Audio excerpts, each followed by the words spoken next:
Hello, everybody.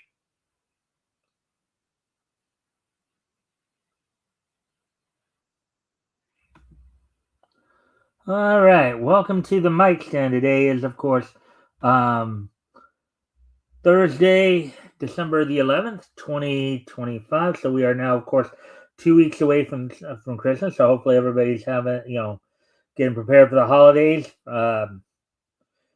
Kids preparing for Santa Claus to come and all that. We're gonna give people a chance to come in before we get started. So hopefully everybody's having a good day today. Will be a friendly reminder to everybody, of course, on both my Rumble and my YouTube channels. If you guys can, if you haven't already, you guys can help out by liking and sharing the stream. See if we can get some more friendly people to engage. That'd be appreciated. Also, if anything here grabs your attention, feel free to comment and or ask questions, and I will try to answer the questions to the best of my ability. Like I said, we're just giving people a chance to come in before we get started. Um, Popeye the Sailor Man. I'm Popeye the Sailor Man. Strong to the finish when I eat my spinach. Popeye the Sailor Man.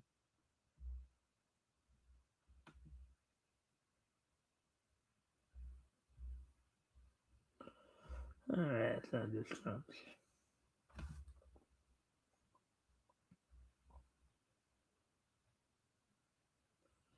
yeah.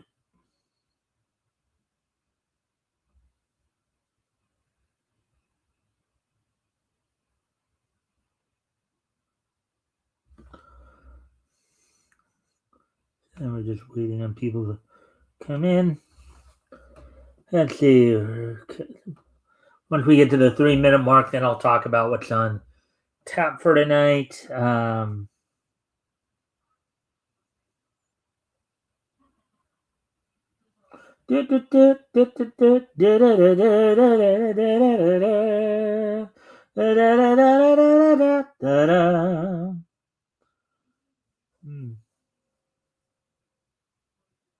What up, Doc? All right, so we're just about 3 minutes here. So tonight I'm gonna go over an article from ET Tunes. We're gonna be looking at some more favorites from Hanna-Barbera. Looking at some interesting stuff here. Depending upon how much time we use up and stuff like that, we might do some other things as well. In regards to that, and then of course we'll have the wrestling rabbit, get all caught up on all the latest pro wrestling news. Look back to last night's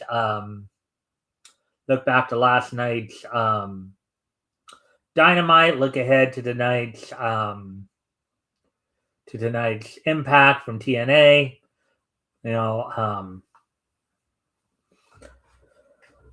Talk maybe a little bit about obviously what's coming up Saturday night on Saturday night's main event, and then we'll wrap things up with this day in each history. So with all that being said, now coming up on 4 minutes, so why don't we go ahead and get started then? Again, friendly reminder to everybody before we get started, of course, if you haven't already, if you guys can help out by liking and sharing the stream, see if we can get some more friendly people to engage, that'd be appreciated. Also, if anything here grabs your attention, feel free to comment and or ask questions, and I will try to answer the questions to the best of my ability. So let's go ahead and get going here. Let me just pull up the article we're going to talk about over here. Alrighty then. So even more of Hanna-Barbera's personal favorites. This time it's all their favorites from Huckleberry Hound and other animal tunes. Of course, as many of you know, many of the cartoon characters at Hanna-Barbera going all the way back to the 1940s with Tom and Jerry. And then, of course, with all the characters they created in the 50s and 60s with Huckleberry Hound, Yogi Bear, Snagglepuss, all the like, were all anthropomorphic type characters, meaning that, they're basically animal characters that had human characteristics. So, December 11th, which was today, published by Me TV2 and Staff. All right, so let's go ahead and take a look at this. So, continuing our Hanna-Barbera personal favorite series, here are their all-time favorite cartoons from Huckleberry Hound, Snagglepuss. Both those, let's see, Huckleberry Hound from the Huckleberry Hound Show, Snagglepuss from the Yogi Bear Show, Breezy and Sneezy, which was featured on, I believe was featured on the Adam Ant Show. Actually, it might have been Peter. I think it originally was featured on Peter Potamus, actually. Pixie and Dixie and Mr. Jinx, which is another Huck feature, and then Yippee Yappy and Yahooey, who were on, who I think were also on. So obviously, we're getting some stuff from Yogi Bear, from the Yogi Bear Show, Huckleberry Hound Show, and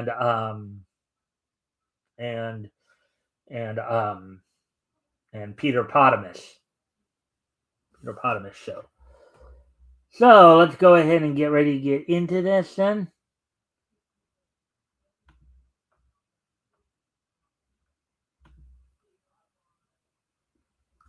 Alrighty then. So Huckleberry Hound meets Wee Willie. Officer Huckleberry Hound has to chase down an escaped gorilla named Wee Willie. Now get that, a gorilla named Wee Willie. That's a misnomer for you, huh? And look, Wee Willie's got him by the throat there. Oh my darling, oh my darling, oh my darling Clementine. Anyways, as we continue on here, let's see, Huckleberry Hound and Spud Dud. Oh my goodness, a giant potato. Man, what a more horrifying thought, huh? Professor Huck is a scientist tasked with dealing with a giant mutant potato creature. Yeah, I either mash him or peel him, I guess, right? Beware of monster. Huckleberry Hound in Science Friction number 3. Spectre Huckleberry Hound is tasked by Scotland Yard to investigate a local mad scientist. Ooh. Let's see now.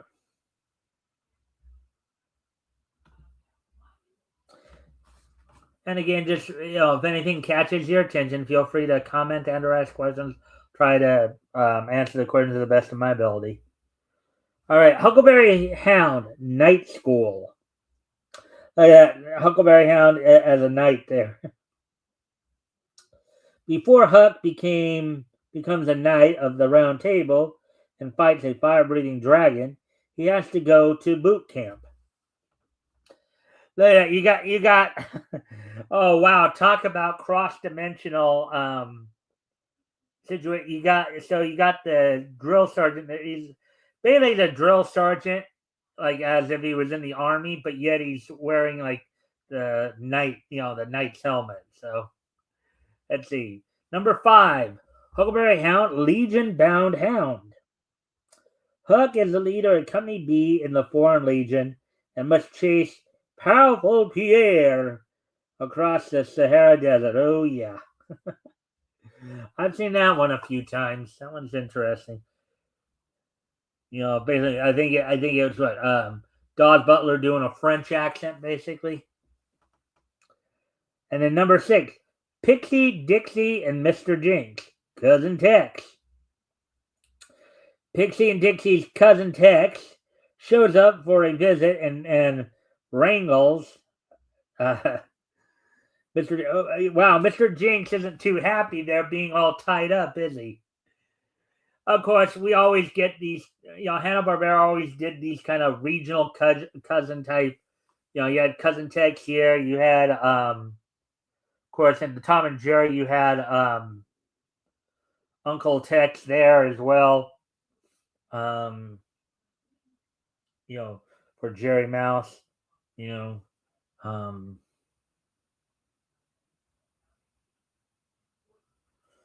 Oh, anyways. Number 7, Pixie and Dixie and Mr. Jinx, Pied Piper Pipe. This is when Mr. Jinx tried to do his version of the Pied Piper, as it were. Inspired by the story of the Pied Piper, Mr. Jinx makes a pipe and plays music to control the Mises. I hate Mises to pieces. Let's see. Number 8, Pixie and Dixie and Mr. Jinx, Plutocrat Cat. The rich cat next door convinces Pixie and Dixie to move in with him. Mr. Jinx finally admits that he misses his Mises and has to get them back. Hmm.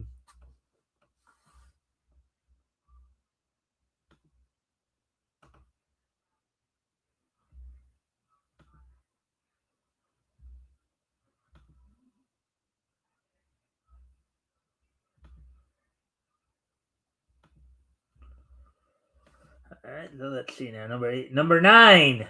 Touche Turtle and Dum Dum. Touche away! 0 hour. Dum Dum.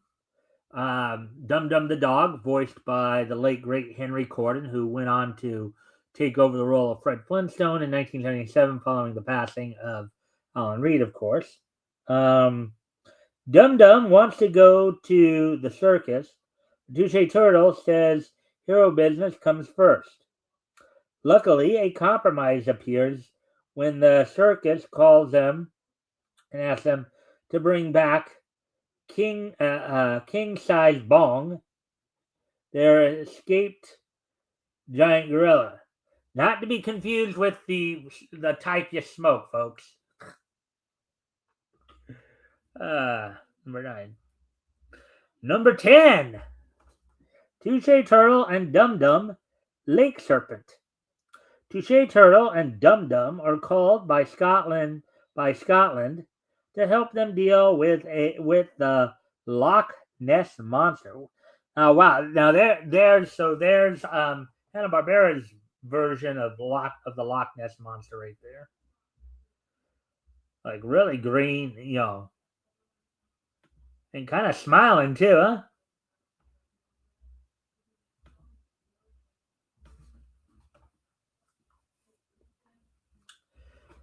Number 11, Snagglepuss, Frady Cat Lion. Snagglepuss has been hired by some evil scientists to catch a mouse. A mouse they've turned into a giant mouse. Exit stage right. Exit stage left. Snagglepuss, major operation. Number 12. So Snagglepuss is freed from his cage at the zoo, only to be hunted down by Major Minor. Major Minor. Interesting name to have. Is he a major minor? Or is he a minor major?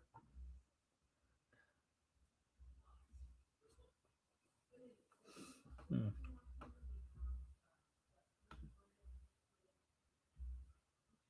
And again, feel free to comment and or ask questions if anything grabs your attention here, folks. Engage, engage, engage.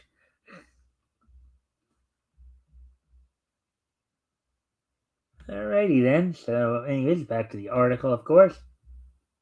Number 13, Breezely and Sneezely, Freezing Fleas. Now, I know Breezely and Sneezely are not as well known. They're probably two of the lesser known Hanna-Barbera characters. They're a polar bear and a seal who basically pester an army base that's based up in the Antarctic.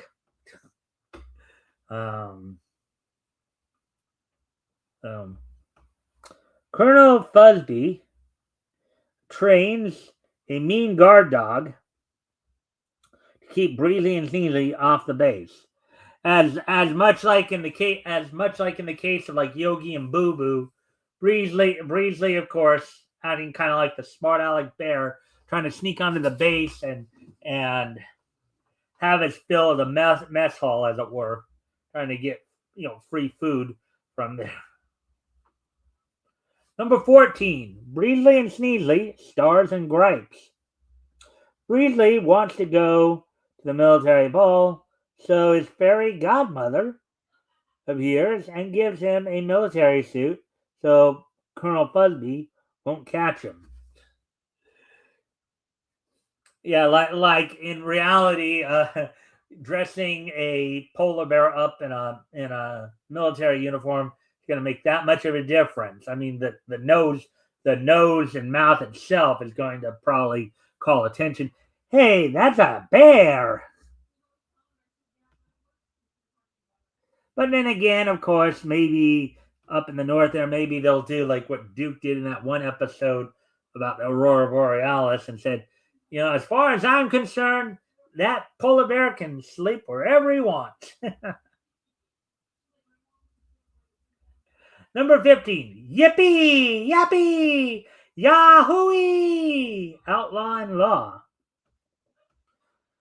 The Queen says the King has to give her brother a job, so Yippee, Yappy, and Yahooey have to train him to be a King's Guard. Number 16, Yippee, Yappy, Yahooey, Black Bart. Now, Black Bart is a common name for outlaws. You'll find it. I mean, there was even a professional wrestler, Rick Harris, portrayed Black Bart in the WWE and WWF and NWA back in the day as well. But Black Bart is always generally a name they would give to some kind of outlaw type character. So, but anyways, here's the Black Bart episode from Yippee Yappy Yahooey. Of course, Yippee Yappy and Yahooey were, as I said earlier, I believe part of the Peter Potamus show. Oh, by the way, going back earlier, Touche Turtle and Dum Dum, I believe they were part of the new Hanna-Barbera's new cartoon show from back in 1973 that also had Wally Gator on it. Anyways, so the King fires Yippee Yappy and Yahooey to get their jobs back. The trio decide to capture the wanted highwayman Black Bartholomew.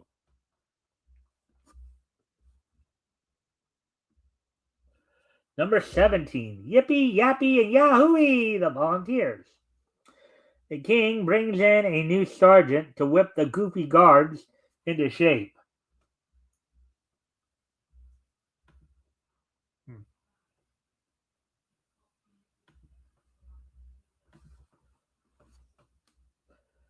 So watch House of Hanna-Barbera on MeTV Tunes weekday mornings at 11 a.m. Eastern, 10 Central, 8 a.m. Pacific, and Sundays at 1 p.m. Eastern, 12 noon Central, and 10 a.m. Pacific. Now, since we are talking about, of course, MeTV Tunes and Hanna-Barbera and stuff, let's once more kind of go over what's going down on this Saturday's Tis the Season for Tunes special. I know we did earlier in the week, but good time to do a little reminder there, as it were. Let me just go find it. So, if you're hankering for some holiday specials here, MeTV Tunes, of course, has from starting at Saturdays at 6 p.m.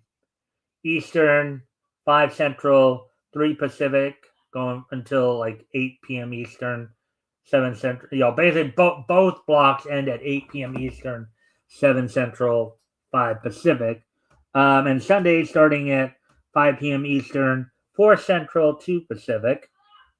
This Saturday, 6 p.m. Eastern, 5 Central, 3 Pacific.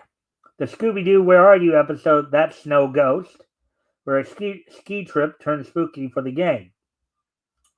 Then at 6:30 p.m. Eastern, 5:30 Central, 3:30 Pacific.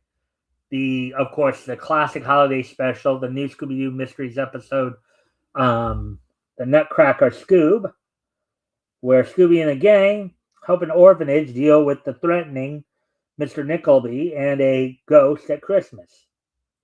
Then at 7 p.m. Eastern, 6 Central, 4 Pacific, another tandem of new Scooby-Doo mystery episodes.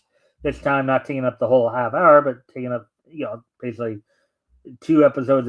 So Scooby and the gang investigate a toy thief in the Black Forest toy shop in The Night of the Living Toys. Then the gang travels to a remote research camp that was sabotaged in South Pole Vault. And then wrapping things up on Saturday there, Scooby Christmas, as it were, at 7:30 p.m. Eastern, 6:30 Central, 4:30 Pacific. A Pup Named Scooby-Doo episode, No Place Like Home, or on a ski vacation, the gang encounters problems. So basically, you get a whole Saturday of spending some Christmas cheer with Scooby-Doo on Saturday. Then as we move on to Sunday,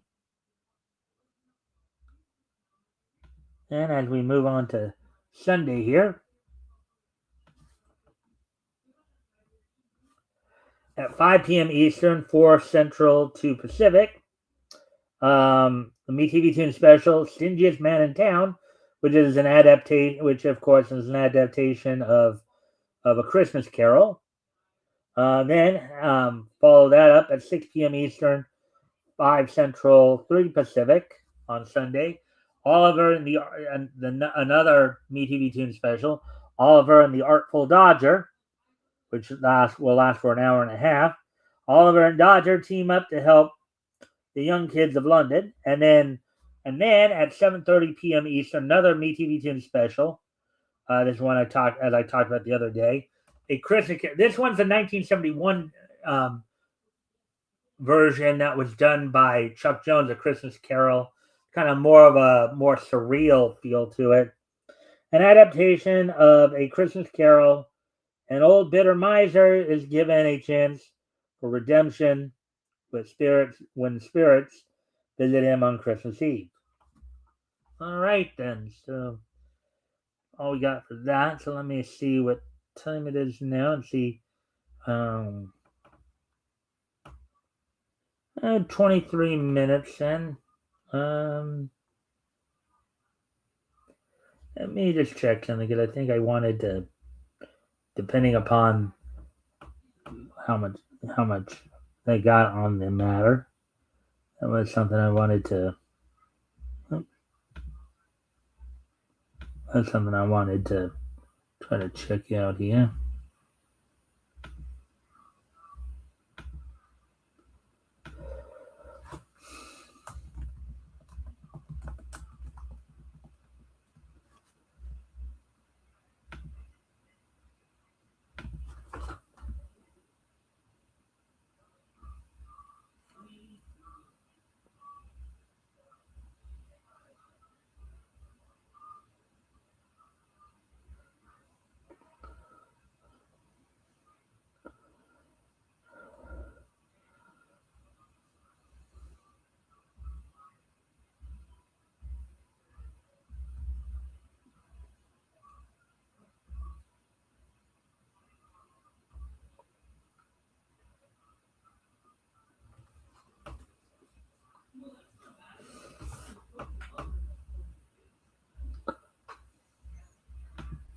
All right, so what I'm going to talk about right now, of course, for at least a few minutes, I'm going to focus in more on his voice work, his voice acting and voice directing. We're going to look at the career, at least a part of the career of American actor and comedian Howard Morris. Of course, a longtime veteran of television here. We're going to talk a little bit about, I'm going to focus in mostly on his voice acting and voice directing career. He's also had quite a number of live action. I think he's been a guest. We'll look over the intro here, and then we'll focus in on the his voice acting. So we're going to look back at a portion of the career of actor and comedian Howard Morris. Howard Jerome Morris, born September 4th, 1919, in the Bronx, New York, United States. He passed away at the age of 85 on May 21st, 2005, in Hollywood, California. Of course, he was an actor, comedian, director. His overall career spanned from 1937 to 2005. So that's as much as we're going to do right there. So Howard Jerome Morris was an American actor, comedian, and director. He was best known for his role in The Andy Griffith Show as Ernest T. Bass and as Uncle Goopy, quote unquote, in a celebrated comedy sketch on Sid Caesar's Your Show of Shows.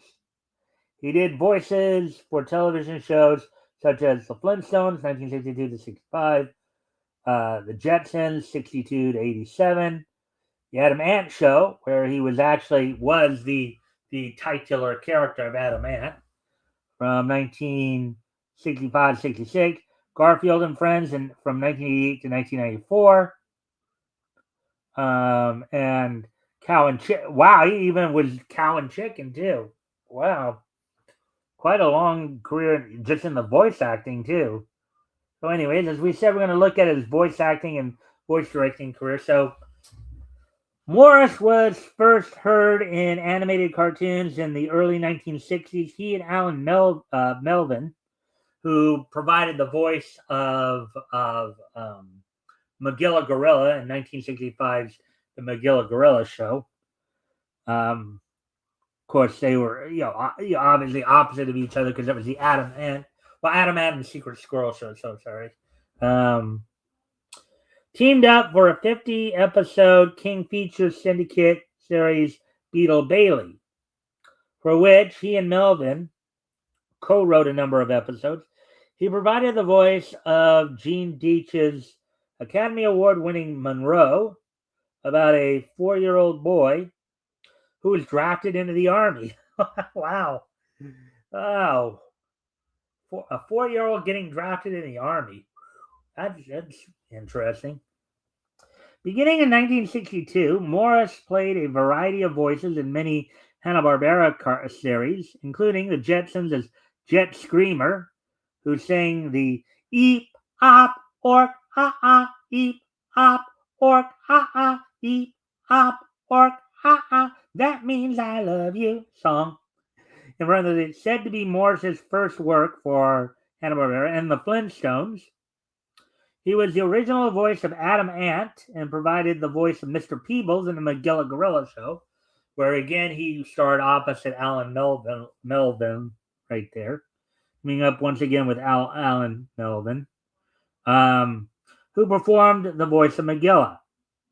In another series, Morris was heard as the voice of Breesley Bruin. All right, Breesley Bruin, and we talked about him a little bit earlier, which was similar in tone with the Bill Scott vocalization of Bullwinkle. Morris had a disagreement with Joseph Barbera prior to production of the 1966-67 season of Magilla Gorilla and Adam Ant, and all of his voices were recast, mostly using Don Messick. Years later, the two men reconciled, and Morris was back doing those voices and others. He also lent his voice to Forsyth Jughead Jones on Filmation's series Archie, the Archies. Through the life of the franchise, 1968 to 77. Moreover, he was the voice of Leonard Blush, the Masked Singer. He had a skin condition as well as the regular voice of the Mount Pilot radio station's host on the Andy Griffith Show.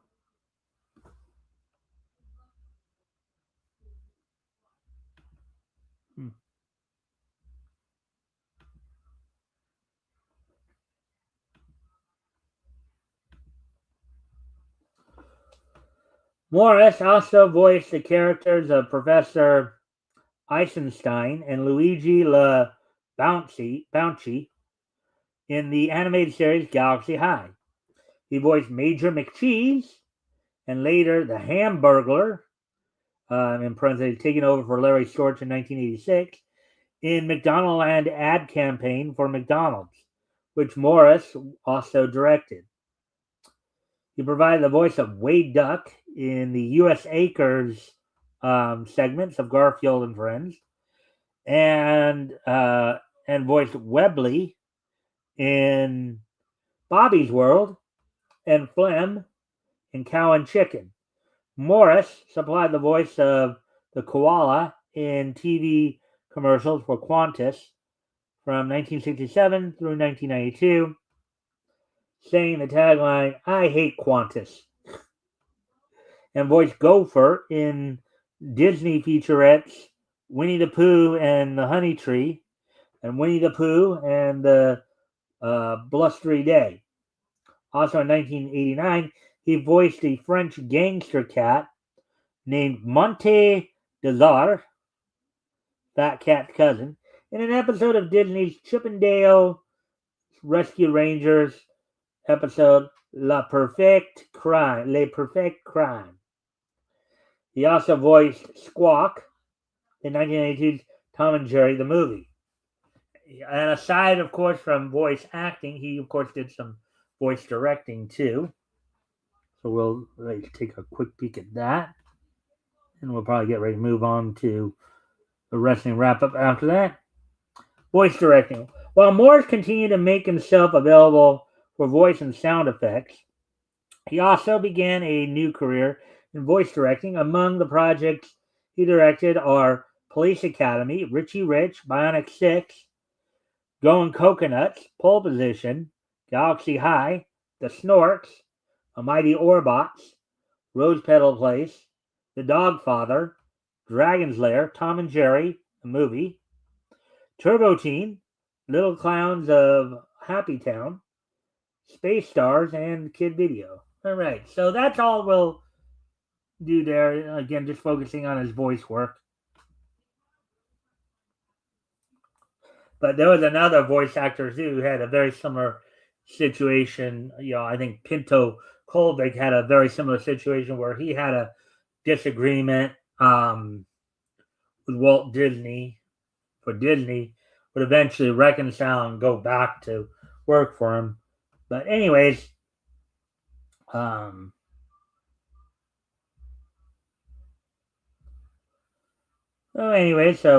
that's all we got for the articles tonight. So now what we're gonna do, we're gonna get ready to move on to go ahead and look at the go ahead and look into the wrestling wrap up, and we do have some stuff from of course last night to go over from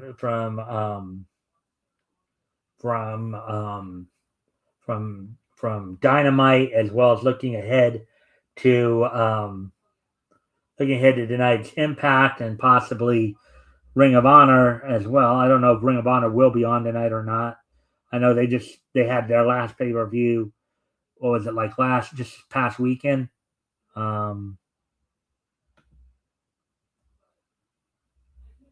Yeah, it doesn't look like they actually have. So I was thinking they would have eventually gotten it on, but doesn't look like they did. So, anyways, one report that did just come out today for Saturday Night. So it looks like after an absence of, I think, a show or two, Jesse Ventura will be coming back to do some work on Saturday night's main event this Saturday for John Cena's, final match for a final show there. I think there are some people, though, who are hoping that it will just be Michael Cole and Wade Barrett who will be doing the commentary for John Cena's final match.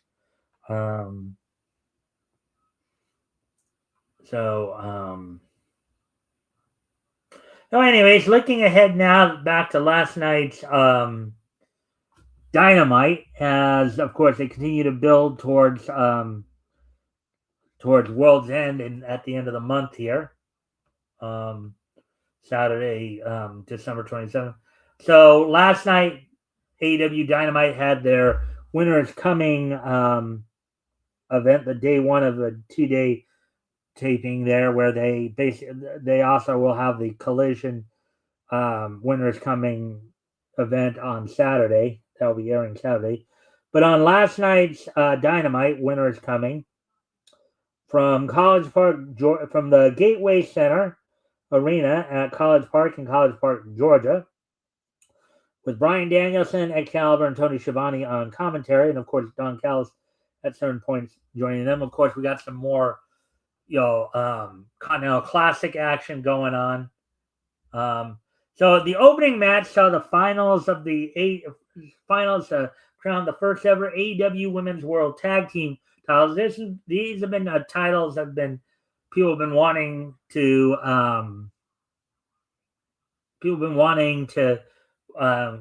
for them to be for a long time now. So the Babes of Wrath, the team of the Wrath, Harley Cameron, and the Babe with Power, Willow Nightingale, defeating the Timeless Love Bombs of Mina Shirakawa and Timeless Tony Storm. Let's see. Then you had in a Gold League match, you had Kazuchika Okada, current, of course, unified champion, along with the current Continental and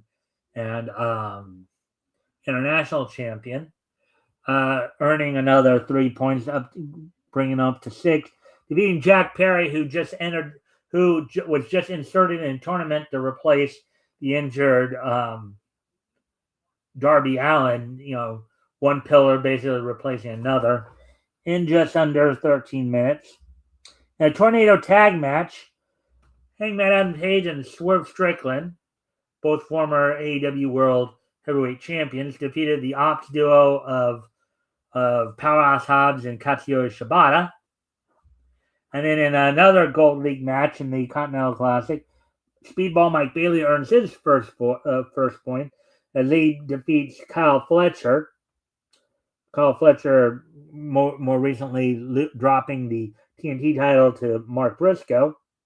In the main event, saw Samoa Joe retain the AEW World title over Eddie Kingston. Now, during the match, of course, Samoa Joe did pay tribute to John Cena, giving him a salute while he had he executed his version of an attitude adjustment, and then when he performed the STF on Eddie Kingston, he gave Cena a salute through the TV. Now, some of you may not be aware of this, but Samoa Joe and John Cena do have some history together, as they came up together here in Southern California. Samoa Joe and John Cena got their start with a company that was known back in the late 90s, early 2000s as Ultimate Pro Wrestling, UPW. That's where, of course, they both got their start. John Cena as the prototype, who would also go on later to be on Manhunt, a short-lived kind of reality-based TV show. And then John, of course, would take that prototype character to OVW. Eventually, would launch his career in the WWE in the early 2000s. And Samoa Joe went from UPW and went to TNA and Japan and all that. So, anyway, so that's all that happened on last night's.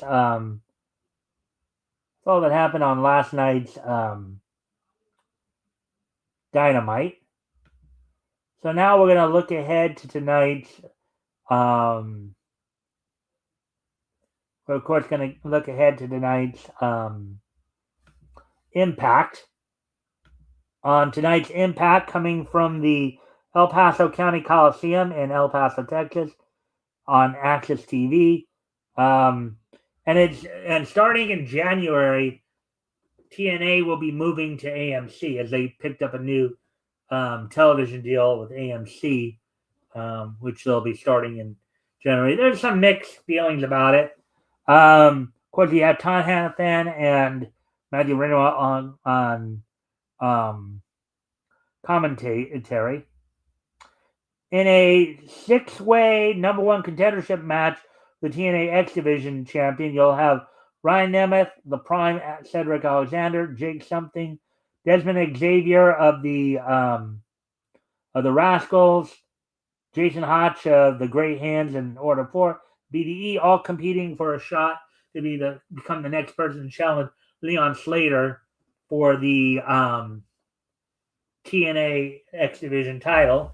And a dog collar match in a feud that's been going on for the last few months here. Danny Luna will be taking on Indy Hartwell. You got the Brit girl versus the Australian girl. So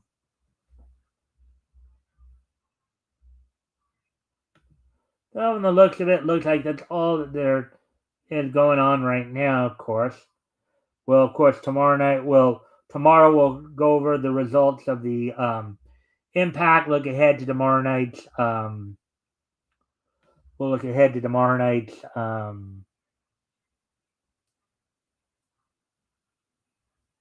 wow, 41 minutes. Well, let's see. So what else can we so and I do know that we did say that the Saturday night's main event card is set for Saturday, so I guess I can go over that as well.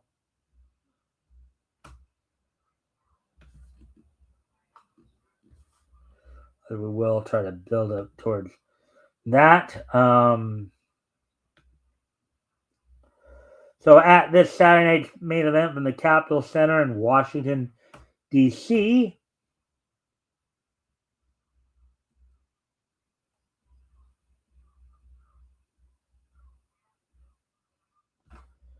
of course, John Cena's final match. So right now, it does look, with a lot of people kind of complaining about now,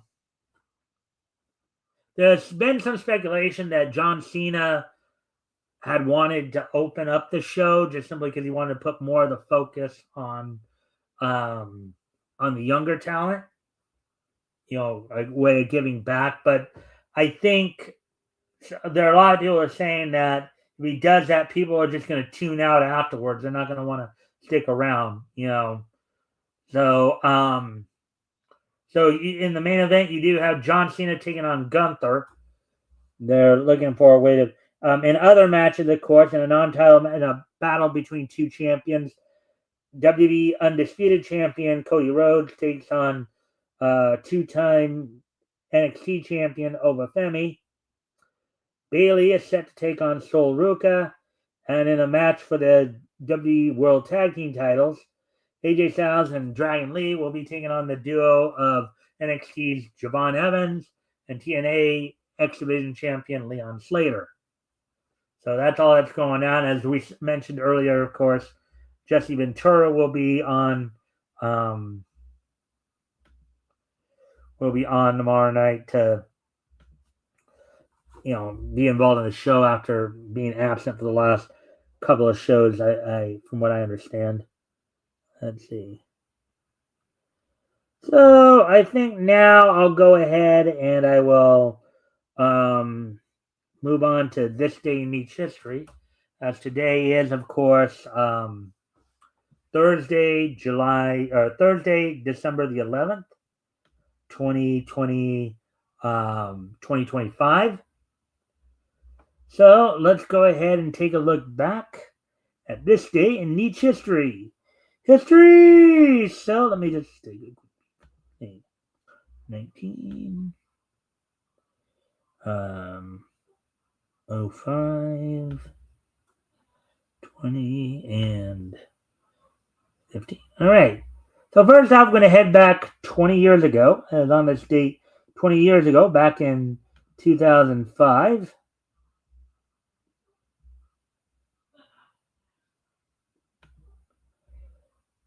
On this date in the year 2005, TNA had its Turning Point pay-per-view. You see the Dudley Boys on the cover there.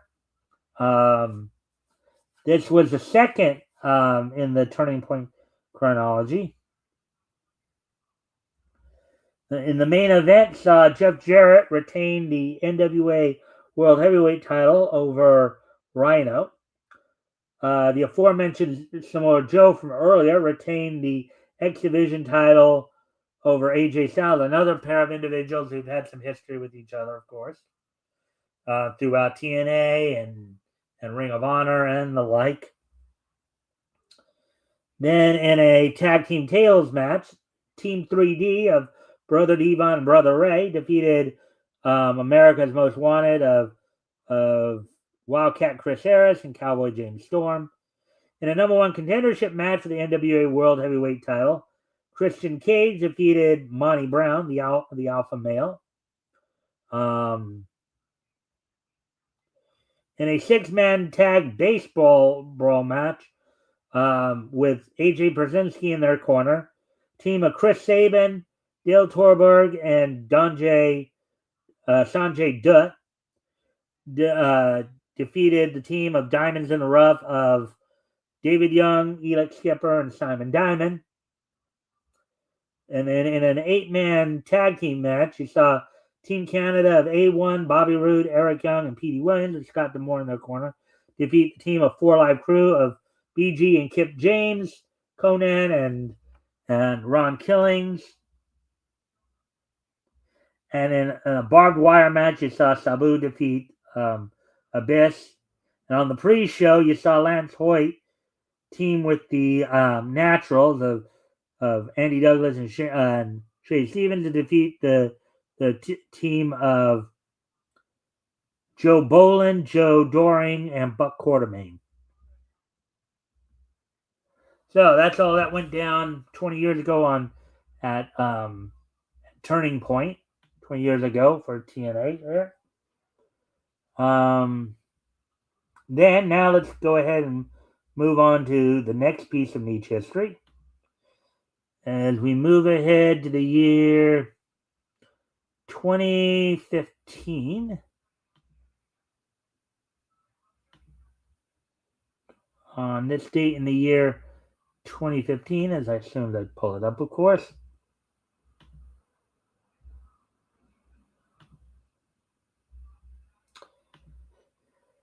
As part of the Wake Up Girls franchise, Ordette's Wake Up Girls Beyond the Bottom premiered in Japanese theaters on this date back in 2015. So 10 years ago today, in 2015, 10 years ago today, Ordette's Wake Up Girls Beyond the Bottom premiered in Japanese theaters. It was, of course, part of the Wake Up Girls franchise of games, anime, and movies. So that happened on this date 10 years ago today. Now moving on to the next piece of niche history here.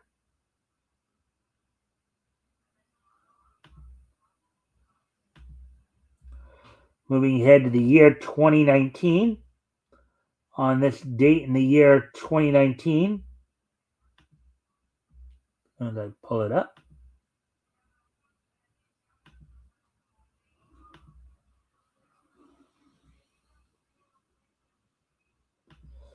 on this date in the year 2019, the fifth and final issue of Dr. Mirage from Valiant Comics went on sale on this date back in 2019. So 6 years ago today, fifth and final issue of Dr. Mirage from Valiant Comics went on sale on this date back in 2019. It sold for $3.99 with 42 pages, edited by Lisa Hawkins.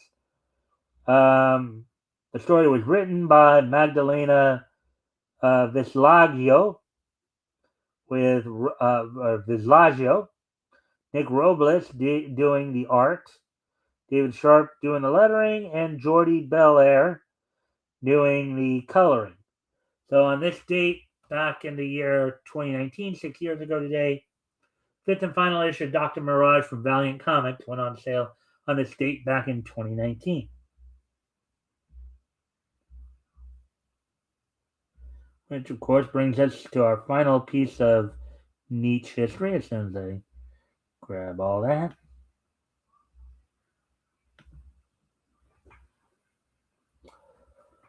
On this date in the year 2020, So 5 years ago today.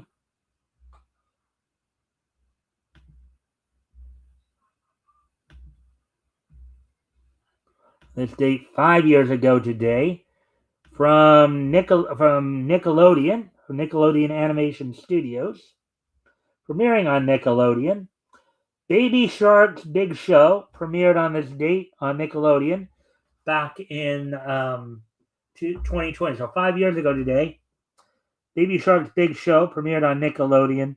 So Baby Shark's Big Show is an animated preschool musical children's television series based on the Baby Shark brand from the Pink Fong Company. Nickelodeon Animation Studio co-produces the show with Pink Fong. In South Korea, Baby Shark's Big Show debuted on Educational Broadcasting System, EBS, with a Christmas special on December 25th, 2020. From September 2021 onward, the series airs regularly on EBS 1 on Wednesdays and Thursdays in the United States.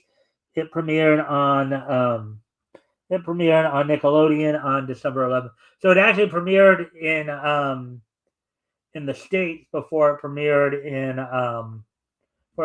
Korea. The plot of the show sees in the underwater town of Carnivore Cove, Baby Shark has different musical adventures with his best friend William, his other friends Chucks, Vola, Hank, and Goldie, and his family, Mommy Shark, in parentheses, a pink shark who loves all puzzles, Daddy Shark, a blue shark who's a dentist, a shark for a dentist, wow, Grandma Shark, an orange shark who bakes sweets, and Grandpa Shark, a green shark who loves watching TV. So, of course, among the voice talents include, of course, Kimiko Glenn, Luke Youngblood, Natasha Rothwell, Eric Edelstein, Deborah Wilson, so Patrick Warburton. Patrick Warburton is the only one. So, yeah, so Tara Strong did. Tara Strong is also in the show, and so is Alexander Polinsky.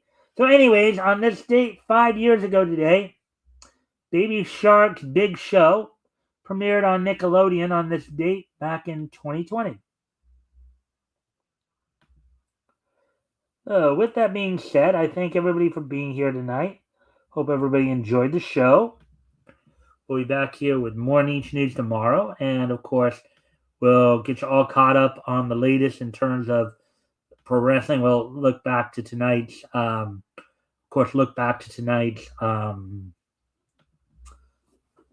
Impact, TNA Impact. We'll look ahead to tomorrow night's SmackDown, the go-home SmackDown before the following night's Saturday night's main event. Look ahead one more time to Saturday night's main event, and also look ahead to Saturday night's Collision, which is said to be going to be going on over in Scotland, from what I understand. So, part 2 of the winner is coming. Thing, I guess, which will be airing earlier in the afternoon. And of course, on this Sunday, I'll be joined by the Metal from the Vomitorium, and we'll be looking at books went on sale in July of 1940. We'll be looking at books that went on sale from Columbia Comics. We'll be looking at the 5th issue of I believe it's Big Shot Comics. Of course, we'll be looking at such features as Skyman, Marvello the Magician, The Face, and we might even sprinkle in some reprint stuff like Joe Palooka and Dixie Dugan and all that. So, anyways, let's see now. So, with that, I thank everybody for being here tonight. Hope everybody enjoyed the show. And with that, I will see you all tomorrow.